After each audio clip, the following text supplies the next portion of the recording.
تخيل انك قاعد في مكان هادي وفجأة صوت رهيب بيهز السما. صوت زي ده.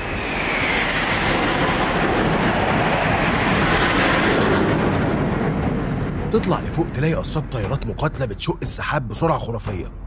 بتحس كأنك في قلب معركة جوية من فيلم أكشن. لكن اللي قدامك مش مجرد استعراض، دي قوة جوية بجد. سلاح الجو المصري واحد من أقوى الأسلحة في المنطقة. بس السؤال هنا، هل هو فعلا الأقوى؟ وهل عنده القدرة يفرض سيطرته في أي معركة جوية؟ وليه العالم كله مترقب تطوره؟ إحنا هنا بقى علشان نكشف أسرار القوة الجوية المصرية ونعرف ليه كل الدول بتراقبها عن قرب. ركز معانا في الفيديو وصدقني هتنبهر. بس الأول ما تنساش تعمل لايك، تشترك في القناة وتفعل الجرس علشان الحلقات الجاية هتكون أقوى. انت مين؟ تقول على مصر احنا انتصرنا على مصر، تنتصر مين؟ اقسم بالله لو تشيل بس الحدود يدش عليك الجيش المصري هي ساعتين. فراعنه هذول. قسما بالله اللي حيقرب لها لاشيله من فوق وش الارض. ارضي وانا حر، ولا تلومن الا انفسكم. عيب تتعاملوا مع ناس كبار.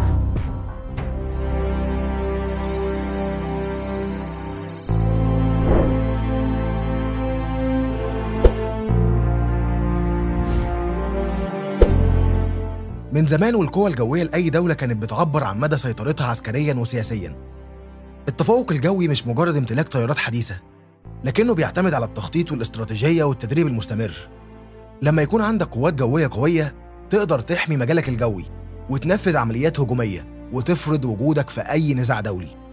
ومصر أدركت المفهوم ده من زمان جداً، وبدأت تبني قوة جوية بتتطور بشكل كبير لحد ما وصلت للمكانة اللي عليها دلوقتي. بداية القوة الجوية المصرية، ليه مصر اهتمت بيها؟ سلاح الجو المصري بدأ بشكل متواضع جدا في الأربعينات بعد الحرب العالمية الثانية، وكان بيواجه تحديات كبيرة زي ضعف التسليح وعدم توفر الخبرة الكافية. لكن رغم كل ده مصر دخلت في حروب كتيرة وأثبتت فيها إن الطيار المصري عنده مهارة استثنائية. وأكبر مثال على كده في حرب 1956 وقت العدوان الثلاثي، لما الطيارين المصريين واجهوا قوات جوية أقوى منهم بكتير ومع ذلك قدروا يصمدوا. بعد النكسة في 1967 كان لازم يتم إعادة بناء القوات الجوية من الصفر، وكانت حرب الاستنزاف بمثابة تدريب عملي للطيارين المصريين على أحدث التكتيكات الجوية. وفي حرب أكتوبر 1973 مصر قدرت تحقق مفاجأة غير مسبوقة عن طريق تنفيذ الضربة الجوية الأولى اللي شلت الدفاعات الجوية المعادية وخلت الجيش المصري يقدر يعبر قناة السويس بسهولة. الضربة الجوية دي نفذها أكتر من 220 طيارة مصرية في توقيت متزامن، ودي كانت أكبر عملية جوية في تاريخ القوات المصرية وقتها. التكتيكات اللي استخدمت وقتها كانت متقدمة جدا بالنسبة للوقت ده، وده اللي خلى القوات الجوية المصرية تاخد سمعة قوية على مستوى العالم. بعد الحرب كان لازم يتم تحديث القوات الجوية، خصوصا بعد ما اعتمدت مصر لفترة طويلة على التسليح السوفيتي.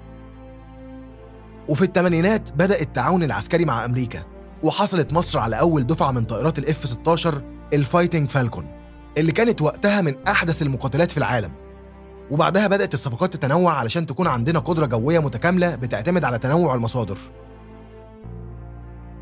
معلومة كده على جنب، بعد العدوان الثلاثي 1956 كان لدى القوات الجوية المصرية أقل من 100 طائرة قتالية، لكن بحلول 1973 ارتفع العدد لأكثر من 650 طائرة مقاتلة. أنواع الطيارات، مين اللاعب الأساسي في الجو؟ القوات الجوية المصرية مش معتمدة على طيارة واحدة، لكنها بتضم مزيج من الطائرات المتطورة واللي بتديها مرونة في العمليات القتالية.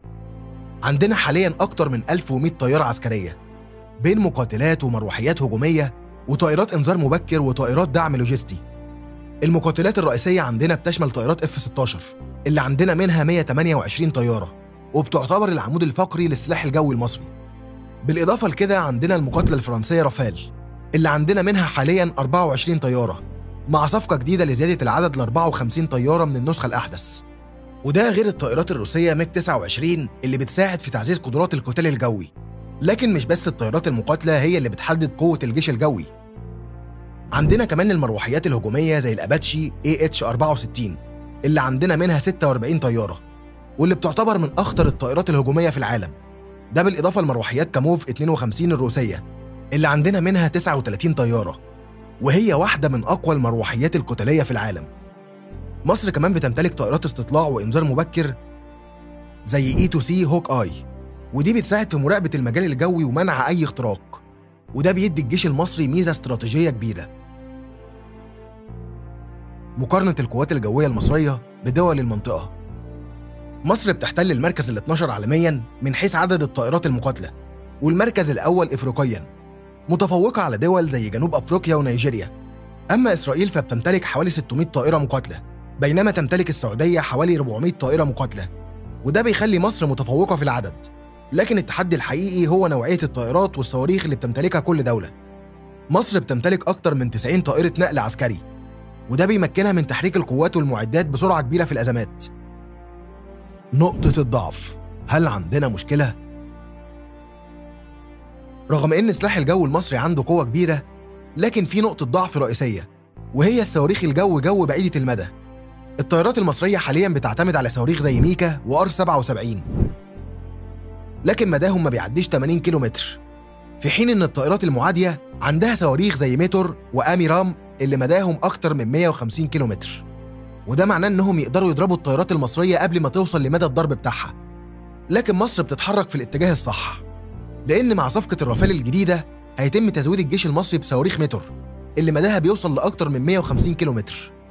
من الحلول المقترحة بتشمل الحصول على طائرة جي-10C الصينية بصواريخ BL-15 اللي مداها بيوصل ل 200 كيلومتر.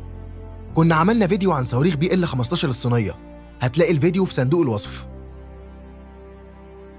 وده لو حصل هيكون نقلة كبيرة جدا في التوازن العسكري في المنطقة. وكمان من الحلول تطوير الدفاع الجوي لحماية الطائرات أثناء المعارك الجوية. مصر بتمتلك أكتر من 200 منصة دفاع جوي متحركة، بتشمل أنظمة S-300VM و HQ-9 الصينية. تفاصيل أعمق عن الطائرات بدون طيار المصرية. الدرونز أو المسيرات بقت عنصر أساسي في الحروب الحديثة، ومصر أدركت ده بدري وبدأت تستثمر بقوة في تطوير وتشغيل الطائرات المسيرة، سواء للاستطلاع أو الهجوم أو الحرب الإلكترونية. القوات الجوية المصرية دلوقتي عندها أسطول متنوع من الطيارات بدون طيار، واللي بتوفر مرونة في تنفيذ العمليات العسكرية بكفاءة عالية ومن غير تعريض الطيارين لأي مخاطر. مصر بتمتلك أكتر من 50 طيارة مسيرة هجومية واستطلاعية، وأبرزها وينج لونج 2 الصينية اللي تقدر تنفذ ضربات دقيقة بصواريخ موجهة من مدى 120 كيلومتر. عندنا كمان CH-4 اللي بتشبه الطيارة الأمريكية MQ-9 ريبير، وتقدر تشيل أسلحة متطورة لمهام الاستطلاع والهجوم مع بعض. مصر ما اكتفتش بالاستيراد، لكنها دخلت بقوة في تصنيع الدرونز محلياً، وده ظهر في مشروع نوت 800، أول طيارة مسيرة مصرية بتنتج بالكامل داخل مصر. الهدف منها هو تنفيذ مهام الاستطلاع والهجوم الخفيف، وده خطوة كبيرة نحو امتلاك مصر منظومة درونز متطورة. مصر كمان بتخطط لتعزيز قدرتها في المجال ده من خلال الحصول على درونز أكتر تقدم، زي بريكدار TB2 التركية ووينج لونج 3 الصينية، اللي عندها قدرات متطورة في الحرب الإلكترونية والهجمات الجوية بعيدة المدى. بالإضافة لكده في احتمالات كبيرة إن مصر تتعاون مع الصين أو الإمارات لتطوير جيل جديد من الطيارات المسيرة. المستقبل، إيه اللي جاي؟ مصر مش بتعتمد على اللي عندها بس، لكنها بتخطط لزيادة قوتها الجوية بشكل كبير.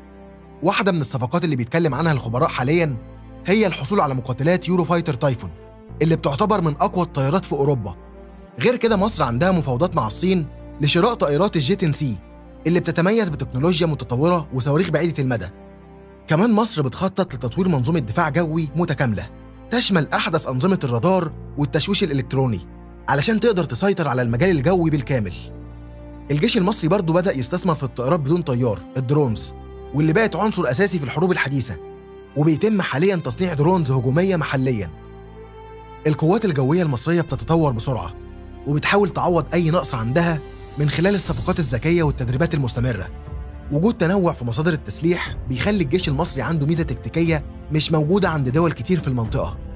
السؤال اللي بيطرح نفسه هنا، هل تعتقد إن القوات الجوية المصرية لازم تركز أكتر على الطائرات بدون طيار وتطوير أنظمة الحرب الإلكترونية، ولا لازم تزود أسطولها من الطائرات الشبحية؟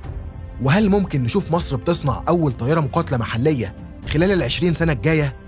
شاركنا رأيك واستنى الفيديو الجاي عن أسرار جديدة في قوة مصر العسكرية. بس كده، لو لسه بتتفرج لحد دلوقتي شكرا إنك كملت معانا لآخر الحكاية. لو عجبك التقرير ما تنساش اللايك والاشتراك علشان يوصلك كل جديد. نشوفك في الفيديو الجاي. سلام. انت مين؟ تقول على مصر احنا انتصرنا على مصر، تنتصر مين؟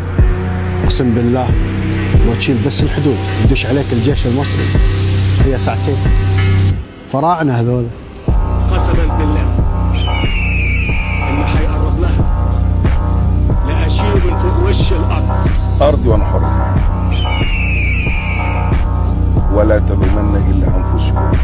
عيب انتوا بتتعاملوا مع ناس كبار.